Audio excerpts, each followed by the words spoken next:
배치하는 권한, 이런 것들이 다 여기 이 커맨드 치유니까 당연하게 포함되겠죠.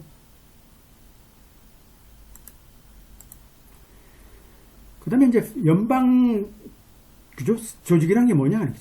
연방 조직이라는 건 이제 중요하죠. 연방 조직은 한마디로 스프리메시 클로즈죠. 일방적으로 우리가 어떤 미국의 법령은 일단은 제일 상위 법에 속한다라고 봐야 되겠죠.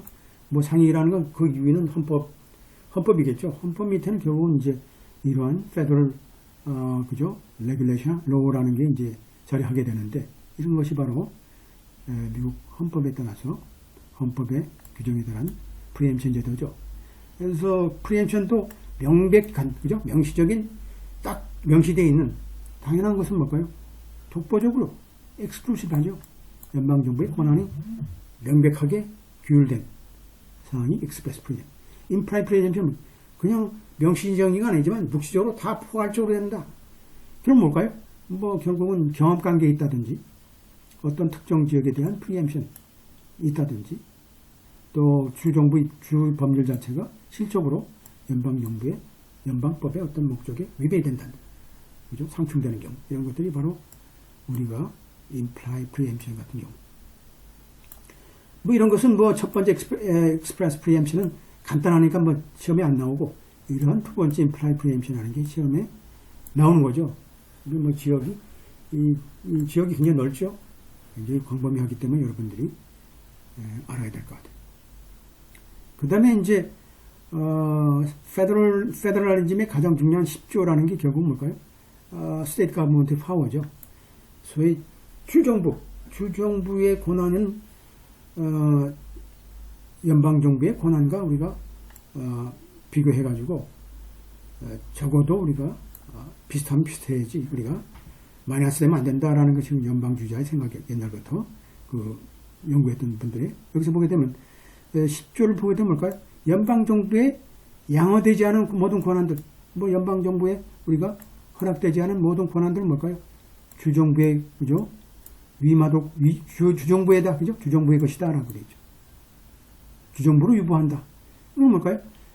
법률로 의한 연방정부라의 권한이라고 명시하지 않은 모든 권한은 뭘까요? 다 주정부의 권한이죠. 그러니까 사실은 제10조의 권한이 굉장히 큰 거죠.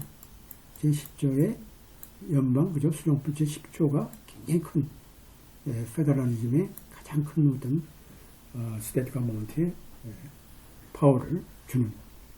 그래서 우리가 뭐 이런 걸 볼 때는 뭘까요? 의회가 아무리 권한이 있다 하더라도 뭘까요? 주정부로 하여금 이러한 법률을 제정하라고 이래라 저래라 할 수 없다는 거죠.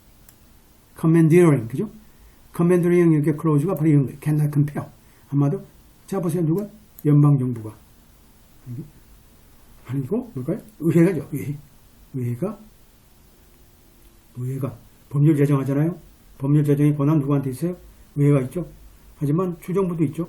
하지만 어떤 특정 사안에 대해서 니네들이 법률이 아직 미비하니까 주정부 A는, 그죠? 나의 권한에 따라서 어떤 특정 법률을 제정하라 라고 할 수 없는 거죠. 내 마음이죠.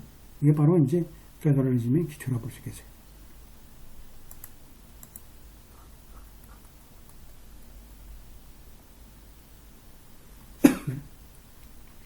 그 다음에 이제 그렇다고 손 들으면 안 되겠죠. 주정부로 하여금 뭘까요? 한마디로 페더럴 펀딩이라는 것을 우리가 이제 활용해야 되겠죠. 페더럴 펀딩을, 주정부라는 건 뭘까요? 우리가 연방 자금을 줄 테니까 이것을 우리가 활용하기 위해서 우리가 여기서 보면 텍싱 스펜딩 파워죠. 제너럴 월피어 입장에서 얘기로 하게 되면 어떤 특정한 법을 만들어서 우리가 예를 들어서 담배를 혹은 술을 제한하는데 특정 주에서는 뭘까요? 리버럴 하다 그러면 조금 우리가 돈을 줘서 담배 피는 연령을 높인다든지, 또 주류를 일부 주일에 금지한다든지, 이런 것들을 할 수 있는 거죠. 이런 것이 이제 법률 제정을 하도록 함으로써 우리가 제한을 갈 수 있는 거죠. 그러니까 간접적인 방법이죠. 이건 간접적인 방법이다. 그러니까 페더럴 펀딩이라는 것은 굉장히 아주 재미있는 그런, 그죠? 규제 간접 규제 방법 중에 하나죠.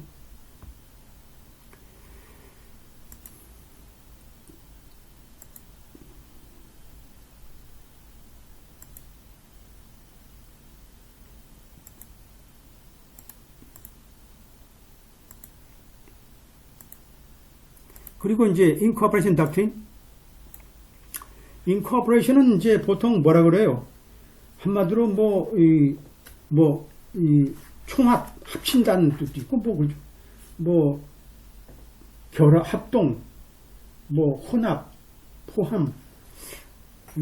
제가 볼 때는 한자로 얘기하면 체내화하는, 이렇게, 뭔가 동일시해서 일체화 시켜가지고 서로 합체시키는 게 이제 incorporation이거든요. 동일시하고 합체시켜서 하는 게.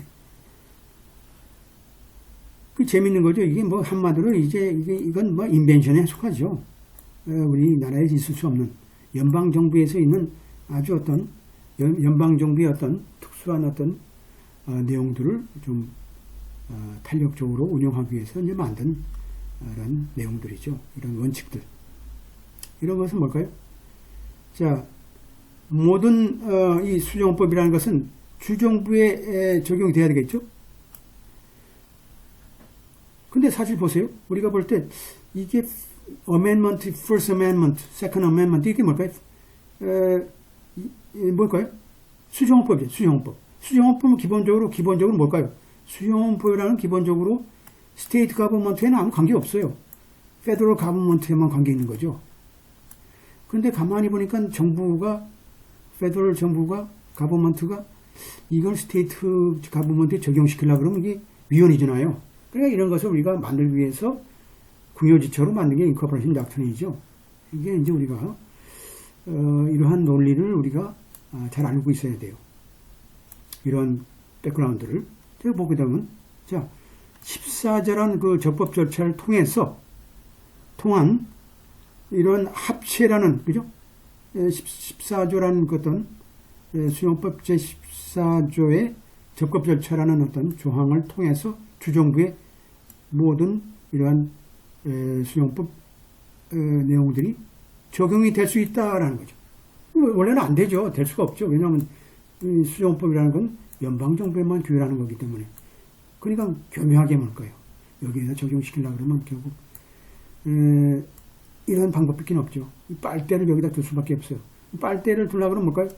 직접적으로 안 되니까 가운데 빨대를 둬가지고 이 빨대라는 인코퍼레이션이 빨대를 둬서 우리가 통로를 통해서 왔다 갔다 하는 거죠. 그죠? 이런 것이 바로 연방 소위 수용법을 우리가 스테이트 가버먼트에 적용시키는 방법 중에 하나죠.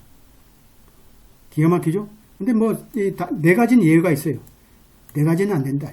다른 건 되지만. 한마디로 뭘까요? 자, 제3조. 그죠? 3조. 쿠아터닝 소울저. 한마디로, 군인들을 우리가, 사거에 우리가 있도록 하는 것. 그죠? 그건 안 되죠. 전시회나 가능하지만 이런 건 안 되죠. 제3조. 5조. 소위 글랜저리한 기소. 5조의 글랜저리한 조서는 페더럴 가버먼트의 권한이니까 이것도 5조도 관계없는 거죠. 특히. 7조. jury trial and civil. 그죠? 특히 배심 재판과 관련된 문제도 우리가 7조의 예외다. 사실상은 이제 스테이트 가버먼트 다 하고 있지만 하여튼 민사상의 7조는 우리가 적용 제외시키다. 8조도 이제 과도한 어떤 그죠? 파인 같은 경우, 그죠?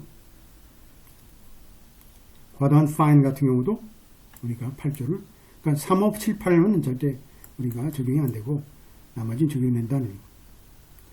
그리고 특히 14조 이퀄 프로텍션 한마디 수용법 제14조에 한 특히 제1항에 있는 평등권이라는 것은 자 이게 평등권 문제는 결국 5조하고 또 빨대로 적용된다. 역으로 되는 거죠.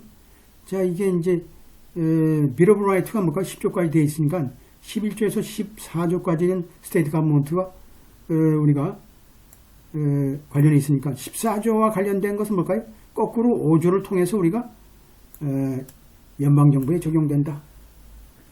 라는 또 이렇게 빨대로는 두 가지 형태로 만들었죠. 하나는 뭘까요? 14조에 의한 적법조사를 통해서 우리가 주정부에 적용시키는 방법이 있고, 또 하나는 뭘까요? 14조를 통해서 우리가 연방정부에 적용시키는 방법이 있고, 이 두 가지 방법이 있죠. 이것이 결국 뭘까요? 뭐 제가 얘기하면 이제 채널 이론, 빨대 이론 이렇게 제가 얘기를 쉽게 하고 있습니다만, 요 밑에 부분, 요 부분 가지고도 우리나라 미국 헌법학자들이 많이 논문 썼는데, 뭐 하여튼 제가 말씀드린 대로 그대로 그런 내용들 그대로 그러니까 여러분 참고하시고, 그냥 뭐 우리가 헌법을 그냥 주저리 그냥 외운다 그러면 우리가 이해가 안 되니까, 우리가 하나하나 우리가 그 원리를, 그죠? 백그라운드를 이해하면서 이제 우리가 공부를 하게 되면 이게 도움되죠. 그 다음에 이제 government action이 아니죠. state action. 이게 뭐냐? 뭐 주의 행위, 정부의 행위, 뭐 굉장히 넓죠. 우리가 얘기하게 되면 뭐 오늘날 우리가 얘기하면 행정부의 어떤 처분성 있는 결정 내용도 다 여기에 속하겠죠. 그 다음에 우리가 쉽게 얘기하면 경찰관의 지금 말단 경찰관이 시민에 대한 폭행, 어떤 내용도 스테이트 액션에 다 포함되겠죠. 그것이 뭐 위법인지는 그 다음 문제고, 이 스테이트 액션은 뭘까요? 하나의 국가가 주체가 돼서 그 행위를 시민한테 하는 그 내용, 결과적인 내용이죠. 그래서 우리가 프라이빗 액터에 의한 행위 자체는 뭐 당연하게 우리 헌법에 의해서 보호를 받지 못한. 그럼 시민에 대한 어떤 프라이빗 액터니까 개별적인 행위는 아무 관련 없는 거죠. 그런데 뭘까요?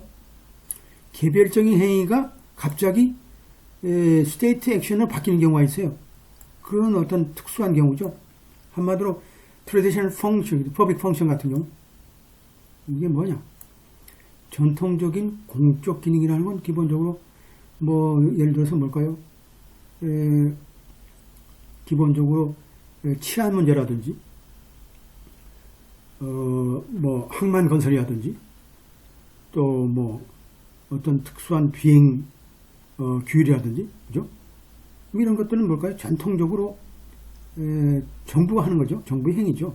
개인적으로 사적으로 위임받아서 하는 행위도 있지만 그건 두 번째고, 이런 전통적으로 갖고 있는 이런 공적인 기능들을 하는 경우는 외견상 사적인 영역에 속한다 하지만 정부의 행위로 보는 거죠.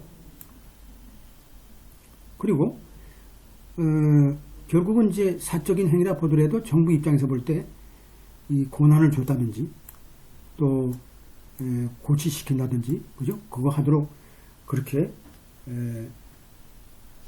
장려했다든지 고치시켰다든지, 이런 건 이 불법적인 위헌적인 행위를 하도록 한 경우라 그러면 뭘까요? 비록 사인이 했다 하더라도 공적 기능을 우리가 갖고 있는 그런 기관이기 때문에 거기에 대한 스테이트 액션이라고 우리가 이제 외견상 볼 수 있는 거죠. 그래서 이것도 이제 시험에 늘상 나오고, 특히 이제 스테이트 액션은 형법, 그죠? 같은 이제 크리미널 로우 같은 경우, 크리미널 프로시디어에서 기본적으로 이제 스테이트 액션이 많이 나오죠. 경찰관의 체포와 관련된 문제에 있어서 스테이트 액션이죠. 위헌이냐 합헌이냐, 한마디로 거리의 어떤 특정 의심자를 우리가 체포하는 경우에 그 행위 자체가 결론적으로 뭐 잘못됐다 하더라도 그 처음에 했던 체포 내용에 대해서 우리가 위법성을 따지는 거죠. 이런 것이 바로 이제 스테이트 액션과 관련되어 있죠. 그 다음에 이제 14조 빨대죠. 14조와 5조의 듀 프로세스가 두 가지가 있죠. 이게 이제 기가 막힌 조항이죠. 기가 막힌 조항인데, 그런데 14조와 15조는 이제 빨대가 연결되어 있는 거죠. 14조가 있고 15조가 있어가지고 14조 이쪽은 스테이트 가고